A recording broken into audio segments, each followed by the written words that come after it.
Sorpasso la prossima volta. Sorpasso la... Hi there. Let's just all pretend like I was not missing on here for the last 2 weeks. Did that one.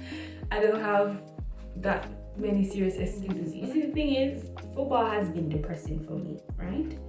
And Chelsea has put me through so much where I just needed to take a break. And the break was well needed. As shirt says, turn the frown the other way around, Jamaica. So, as this to this. So, as you guys can see by the title, we are journeying to Italy to talk about Serie. We are about to talk about Italian football. I'm butchering. That Italian accent was horrible. Okay, so we all know Serie for its being in Italy, basically. But also, it's a league where young talent that other clubs are not necessarily looking at would go to develop these talents and to sort of get that confidence on their side, score some goals if you're a defender, get that experience in, and potentially go to a bigger league in the future. Older players come here when they're looking for, that slow-paced, not demanding league. You just want to enjoy the different cities in Italy, play some football and have fun. You don't have a lot to do. Anyways, don't know where that was going. If we go back into the history of Italian football, the 90s and the early 2000s were some of the best moments that you can recall in the Champions League, the Super Cup, the Winners' Cup, all these competitions. In that earlier period, Italian football clubs were always at the pinnacle. They were always a part of the conversations because they were always competing. But for the past 5 seasons, we've seen where the decline has started to happen. In the Champions League specifically, they have either failed to make it out of the group stages, the round of 16 curse just cannot escape some of these clubs, or if they do reach the pinnacle, they lose by far superior teams in terms of collective. And I'm not here to talk about the Champions League, quite surprisingly, but I put that bit of information because it does mirror into the league. And yeah, also, don't let the Farmers League allegations get to you. It's a very good league to watch. It's very entertaining. There's a lot of talent in this league, and there's a lot of gems as well. Great league.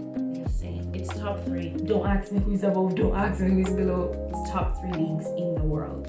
I said best in the title, but that's a clickbait. Anyways, at this time there is no apparent winner as yet because it's still a too close to call race. But AC Milan is leading the table, and Inter had just the day before I'm filming this, Inter lost an important match that had them still sit in second place. So let's get right into them. Alright, so AC Milan. Now, at the start of the season, I didn't see them challenging for the title. I didn't have any high hopes for them. I just think their battle would be top 4, top 3 in terms, but they've done pretty good thus far to challenge for a title. And it all plays out to their transfer market. They made a lot of changes to the team. They've made some questionable decisions. One, bringing back Zlatan, who has been dealing with injuries and who is not as young and prolific, but is still that Zlatan, because no matter how old he is, he's going to always give a great performance, but it's not going to be consistent because of the injuries. I was wondering, why would they risk that? But he has come on in a few moments here and there and contributed, and it's Serie where they can take that initiative to have him and run those risks of not being a consistent starter. And Chelsea, off their Champions League win, scoring the highest goals in the Champions League campaign, have also doing well with the French national team. He's coming off of a high in terms of he's a reliable goal scorer. He's a pretty good player to depend on, and he's also their current highest scorer of the season. So that paid off well. They also need a new goalkeeper because Donnarumma was leaving for PSG. Now, here's where I commend this club. They went and they got not better than, but good enough to fill in for the big shoes that they missed. And that's great. That's great scout right there. Also, coming from Chelsea, you know, not getting the opportunity that he would want, comes here, he's fluent, why would I say fluent? He's doing good. You know, he's looked amazing, and I think this is an audition for him to prove himself to be a part of possibly the World Cup squad, possibly the next Euros of the English national.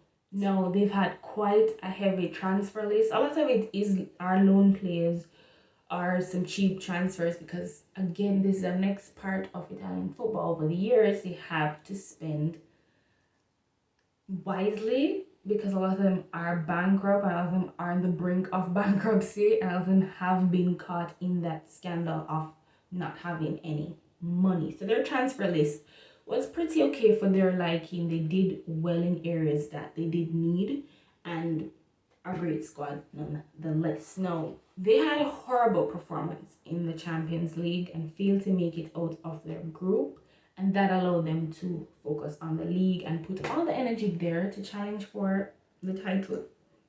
And some games, they bury teams flat out, end the game, wrap it up, going home, we're done, this is ours. And then they have moments where they fail to break down defensive teams, and moments where there was no brilliance, there was no edge, there was no cut to say, we want this. And they've also lost a lot of times as well. So that was one of the reasons I was like, okay, no way, like they are not serious. But lo and behold, they're leading it. No, they can. However, they're going to need to score more goals, because mathematically, if Inter was to pull off this disruption, Inter, mathematics-wise, has that goal difference over them. So they need to score more goals for the remaining 4 or 3 games, I think. Concede less, keep that momentum going that they've been on, just keep that high camaraderie and that high energy, and they will be crowned champions. Now, this is commendable to them, because last season they were so many points off from the top, so many points, and there's no way they're going to ever win it. But to be in this close call, tight race, amazing turnaround. This is their best season in the last 5 seasons. This is just one for the ages you can talk about. You just hope that they do better outside of Serie. But great from AC Milan. Wouldn't be surprised if they win it. They have a great team. They're doing good. If you see me looking here, I just need to stick to the script, because I filmed this video 3 times. And every time I stop is because I was chatting away and off the mark of what I'm supposed to say. Inter went on an insane title run last season, and I expected them to continue it. Here's why. 1, they lost so many amazing players and an amazing coach as well, which I won't stop mentioning because I mentioned it twice in my Champions League video, which you should watch because the link is gonna be down there. Anyway, back to what I'm saying. They had an amazing run last season. They did well, first league title in 10 years. And you'd think after losing all these players and the coach, it wouldn't, but we'll get into why they're not off their mark. Some sort of hope in the Champions League, because that was one of their best finishes in the Champions League for a while. Again, can't pass that round of 16 group stage phase for Italian clubs, and they exit back to Serie. Before we talk about the league form, we have to talk about what changes they made that made me convinced that they can go back to back. So Lukaku leaves. Lukaku was the highest goal scorer, highest assist, highest this, highest that. He had the numbers behind him. He was amazing. He was critical to the winning of the league. He leaves, goes to Chelsea. Who could they bring in to fill that void and not let it seem like they're struggling? They go and get Edin Dzeko now. This is again good scouting, because he and Lukaku has the same profile. He's more fluid than Lukaku, and he offers you more in terms of playmaking. And for 1 second I was like, miss Lukaku where? Because Inter is good, they're doing great, it's working out for them. Hakimi, a talented young right back who is great offensively and great defensively, and they go and get Darmian. Again, clap for the heavyweight champ of the scouting in Serie, because that was a good, not better than, but it was a good initiative to go with for now, right? Great. Denzel Dumfries, he had a great Euros, and I think that Euros performance that he gave was enough for them to say, come on, we want you. This is enough. You don't have to do anything else. He was amazing. He comes in and he's settling well as well. Then going like a Carrera comes in, and again, this is good. This is good because him and Dzeko would go alternatively between, Champions League, rest, no rest, whatever the case may be. That's just good scouting, because whether it's him or Dzeko, it was just amazing from them. Great scout. I can't remember his last name. I can't pronounce it. That's the thing.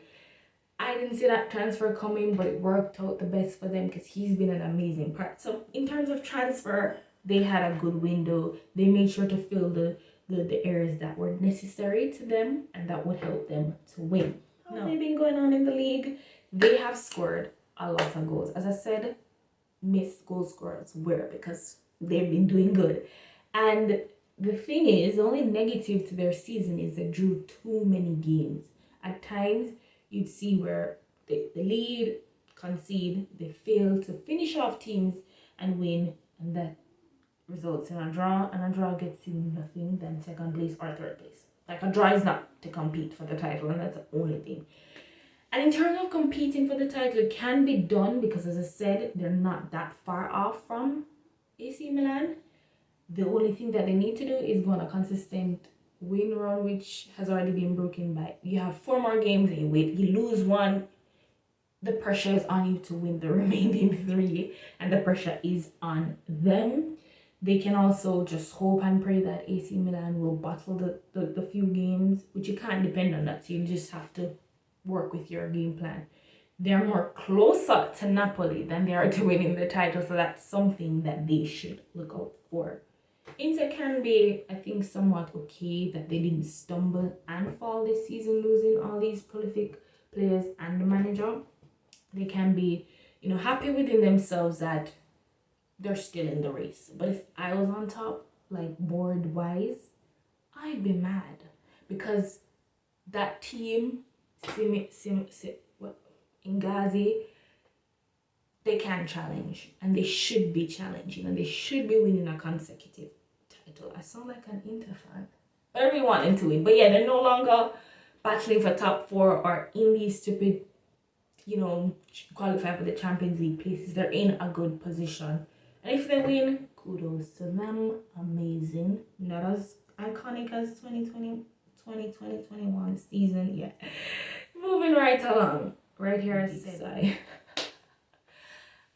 to be honest, I expect nothing from them. And this is because of their bottle gene. Like, we all know the stories and we all have seen it season after season where Napoli just has it within them to either win the league, finish top 4, and they throw it away. And I was saying, like, would them being so far progressively in Europa League mess with that? They bottle the Europa League, and so they're back here now. They'd say, focus, do not, and I mean do not lose focus. Not holding my fingers to that, but good luck to them. Anyways, they also had to go out and make some changes, even though they do have amazing talents going for them. Ciro Immobile being the top goal scorer in Serie, he is just a firehouse, even though he's annoying as a striker to watch. Dries Merton, club hero, all these other players. But then you need other options. And this team, Napoli, are obsessed. I would say obsessed with young, nobody knows or nobody wants talent. And they use that to the benefit of their help. Will it work over time? It has not. These players do well and these players are amazing and talented, but they're not good enough to challenge consistently. Going off real. They do this thing where they mostly go in the league with the bottom 10th, 10th, sixth place teams. Those are the teams that they go for. They don't go for French or English or those leagues. They don't shop in those leagues. They stay within Italy, and the money is used there. Also, money. Most of the signings are loans, and they do spend on one. It's like 20 million. That's it. And they are, very smart with their business in terms of what they want. Now, the most notable signing this season would have to be Axel Tuanzebe from Manchester United. That goes to show you how unserious they are. Best signing over the last 2 seasons, Victor Osimhen. Osimhen. I keep calling him Osimhen. Like, something's wrong with me. He has found glory this season. He's amazing. He's on fire. A sharp blip in his season because of COVID and a small injury, and then the whole Nigerian thing with the AFCON. But it's all sorted. He's good. He's been amazing. He's so amazing to watch. This is one of the things I'm telling you. Like, this league is good. Like, talent is seeping. Back on track. No, Napoli they were in the league. They were in the title race for a minute. They were like first for a minute. And they were considered to go for it for a minute. But I wouldn't hold my breath. I don't see them pulling off any spectacular moments to dethrone AC Milan or Inter. What they need to be worrying about is not bottling a top 4 or third finish. Juventus is right there, and they can. And I wouldn't be surprised if they finish third above Napoli. Like, that's what I would look out for. Not them. Now, let's go on to the Giants, Juventus. Ain't it funny how the mighty have fallen? I was trying to sing this Adele song from her recent album, but I'm off key. Anyways, Juventus. Now, this is the thing with leagues. Like, none of these leagues are real because Juventus had a horrible start to the season. It was not going well for them at all. They sat 7th for like a month. At one point, I thought they were going to get relegated. It was bad. However, they are too good of a team, have too much talent to stay there, and it would be disappointed to see them stay there. Again, this is going to be a common thing with Italian teams. They exit the Champions League early. Made it to the round of 16. Got beaten because they're stubborn. I talk about it in my Champions League video. Link is in the description below. Also, it's been quite a year for them. They lose Cristiano Ronaldo just as about seasons to begin. Chiesa picks up an injury. Allegri returning. I say that as it's in negative, but I think it's a questionable decision if you want to move forward. Now, in the transfer market, they got a little bit busy here and there doing some few things. Although they are strapped for cash, so a lot of these are like payoffs and like 10 now, 10 tomorrow. Jokes. So they lose Ronaldo, as I said, and a lot of Juventus fans think he hampered on their season because up until him coming to the club, they've been consistently winning back and back and back and back. And he comes and they're struggling to make it to the Champions League. So they replace him with one of the hottest young strikers in Serie at the moment, Dusan. Cannot pronounce his last name for the love of me. Great signing. Do I think it's the wrong team? Yeah, he's amazing. Do I think he could flourish somewhere else? Yeah.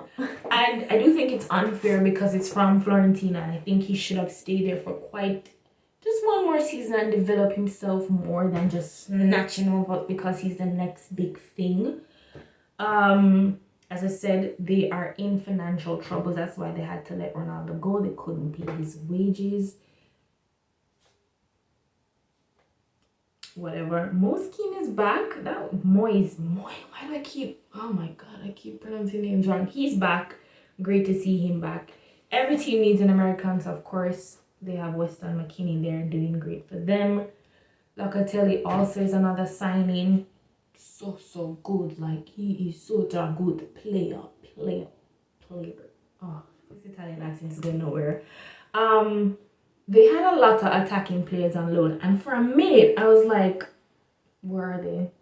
They're hardly being used. Too defensive, too defensive. And that defensive stubbornness is what caused them to have a bad form at the start of the season. They set up too defensive against teams, which caught them out at the back at times. They go under, they lose, or they draw. Again, if you want to win the league, challenge for a spot in the Champions League, you can't draw so many games. And they drew too many games at the start of the season. They lost more than Napoli and AC Milan, so there's no way they were going to compete. I think for this season, they can definitely look back and see where it is that they went wrong. Too defensive. Bring it back, and, you know, re-energize and crank up that Juve that we know that's going to win the league for 10 seasons in a row. No, this season they can probably breathe a sigh of relief that they can comfortably qualify for the Champions League and not sit and wait on the last day which a next team is playing and check their phones. That was so funny to me. I was like, you guys shouldn't be doing this. You're better than this. So yeah, this season was just basically ride the waves. Let's see what happens next season. They can plan for that and retain back their glory days. They've always been winning the league. They're not winning the league. Things aren't going good, but it's okay. The mighty falls. I don't know. Mourinho kind of still has it. You know, that je ne sais quoi. I should probably find the Italian version for that. In terms of coaching, of course. That's what I'm talking about. He's annoying sometimes, but that's what I'm talking about. The theatrics, he picks up red cards like infinity stones. Love that for him. But none of this is funny when it's your team. It's funny when he's nowhere near your team, so they can keep him there. Also, Abraham. Now, Tammy is the perfect example of needing the right environment. He was at Chelsea, wasn't getting the opportunities, and he wasn't his best self as a player and as a person. And so making this change was a big change, you know, to go from your home that you've been for all your life to a different country. A country that's a bit tough, you know. And he goes there, he's flourishing, he's thriving, he's under an amazing manager who works well with forwards. And he's having the time of his life. And you would commend that. As a Chelsea fan, I'm happy for him to be there. And as I said, players who necessarily don't achieve things other places or don't work well other places can come here for that confidence booster. For Roma, that they're back now challenging for a European spot, you know, because for quite some time they've been bad. And I think they can look at this, and I don't think Mourinho is being judged harshly because you can't compete with the other super teams, but he's done very enough. So yeah, I could care less about other teams. Like, this is not a serious league. It's not. The only thing I have here is that Venezia probably has the best what you call that, kits in the game. Amazing kits. The promo pictures, are you kidding me? Like, that's just beautiful. That's a beautiful gown. It's beautiful gown. So thank you guys for watching. Conclusion to this video, I just love this title race. It's so exciting, it's so amazing, it's so fun, it's so thrilling. Like, who's it gonna be? Is it him or is it he? You know, I'm gonna put the pictures here. So many amazing young talent that I've mentioned in this video. So many good coaches. Like, all the coaches in top teams they're great. Anyways, thank you guys so much for watching my video. I'll see you in the next one.